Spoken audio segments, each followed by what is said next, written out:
I didn't yell, didn't even curse. I just stood there barefoot in my robe, coffee going cold in my hand, staring at the windshield of my McLaren poking out of a fresh, steaming slab of cement. The engine was probably still warm underneath. What used to be a one-of-a-kind collector's car I spent 5 years rebuilding bolt by bolt now looked like the world's saddest gravestone, right there in my own driveway. Taped to my mailbox was this laminated little passive-aggressive note, the kind you'd expect from a neighbor complaining your recycling bin is half an inch too close to their lawn. But this wasn't about trash. This was war. Unauthorized vehicle storage. A compliance board enforcement action. Carried out with regret. With regret, my ass. I didn't need to check the cameras. I already knew. It was her. Sandra Finley.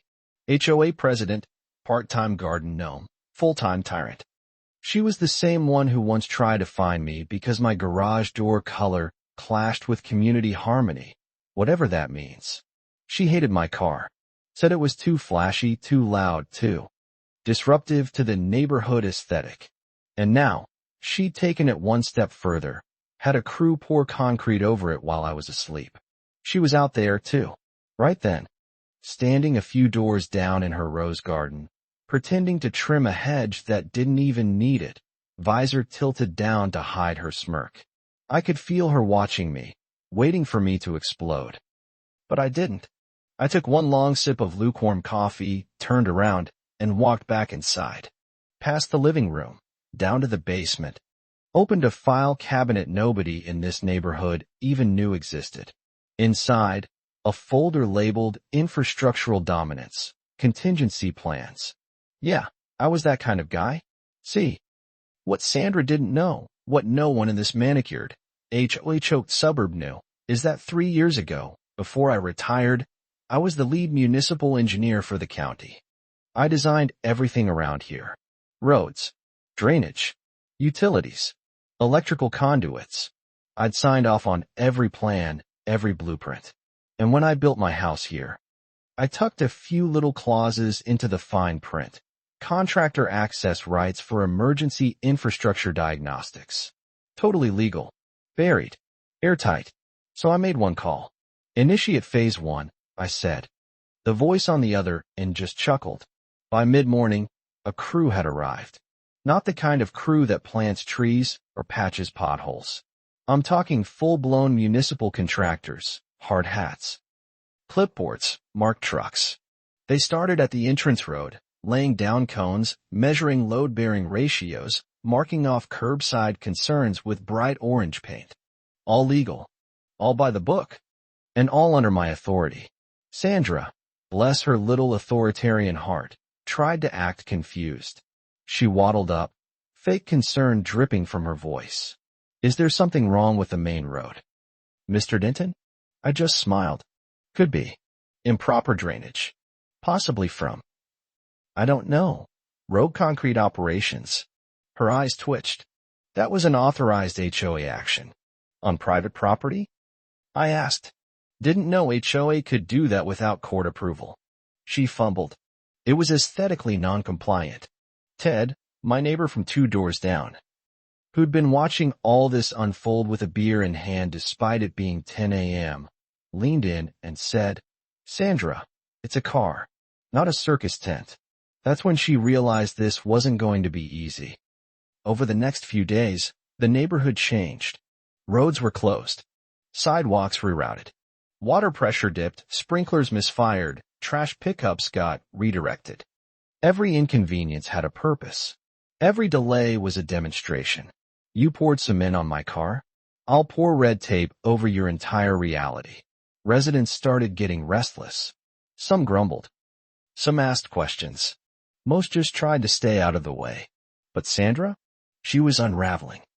Every morning she stormed out of her house in her power walking gear and started interrogating the work crews. Who authorized this? Where are your permits? The site supervisor. A guy named Ron who had a permanent squint and zero patience, just held up a clipboard every time and said, county issued. Signed off by your friendly neighborhood civil engineer. She tried calling the city. The city said everything checked out. She tried organizing an emergency HOA vote. Only 6 people showed up. Half of them were just there to complain about their mailboxes being too low. By week 2, she tried to retaliate, quietly hired a local paving company to repower the section of road I'd opened near her house. Problem is, I'd already embedded ground sensors. The second they powered up the machinery at 2 a.m., alerts went straight to my phone and the city inspector's office. Within half an hour, 2 code enforcement officers showed up and shut them down. The paving company was fined for unauthorized work. Sandra, let's just say her HOA budget took a nice little hit. And I wasn't even halfway done. Next phase was community engagement. I started dropping flyers in mailboxes. Not from me. From the Neighborhood Infrastructure Cooperative, a totally made-up but great-sounding name. Offered free diagnostics, water filter checks, cable stability reviews, driveway slope audits. People were curious. A few signed up. And when their water pressure got better, when their lights stopped flickering, when one guy's basement stopped leaking for the first time in 4 years, they started asking questions. Like, wait, who fixed this? And why hasn't the HOA ever done this stuff? I didn't even have to answer. Word spread. Sandra tried damage control. Threw a wine and cheese mixer in the community clubhouse, of course, with imported bottles. But wouldn't you know it? Delivery couldn't make it past the new access restrictions. Traffic reroute. Municipal testing zone. Sorry, Sandra. I kept things subtle. Strategic. Never personal. But always precise. One neighbor, Carla, came up to me one afternoon and said, I voted for Sandra last year. Thought she was just a little intense. But this is insane. I just nodded and said, sometimes things need to break before you see what was wrong. Then came the final push. Sandra filed a civil suit. Claimed harassment, unauthorized construction, emotional distress, the works. She was convinced she'd catch me off guard. She didn't know I'd been documenting every move, every permit, every email, every video of her bragging about the cement stunt like she'd saved the community from a supercar apocalypse. We went to court. Her lawyer rattled off some nonsense about rogue operations. The judge looked bored. The city rep stood up and said, Mr. Denon has complied with every procedure. The judge turned to Sandra and said, let me get this straight. You buried his car in cement. And now you're mad he responded? Legally? Case dismissed. Fastest ruling I've ever seen. After that, it was a domino effect. HOA members started resigning. Residents called for a vote to dissolve the board. A new one was elected, more level-headed folks, less focused on mailbox paint colors, more interested in actually helping the community. They asked me to serve as an unofficial infrastructure advisor. I said yes on one condition, no more cement. The best part? A few weeks later, a city crew showed up to assess the wreckage of my McLaren. It was toast. But I had a surprise. See, months earlier, I'd acquired a replica body, same model, same specs. We staged the reveal during a community block party, right after the bounce house, and before the taco truck. Neighbors gathered around as the tarp came off, and there she was, gleaming, perfect, reborn. I climbed in, revved the engine, and parked it in the same spot the old one was entombed. This time, reinforced driveway. No one said a word for a few seconds, then someone clapped. Then more joined. It felt good. Sandra didn't show up. Her blinds were closed. Her lawn, once trimmed with surgical precision, had gone a little brown. Porch lights off. No flags. No announcements.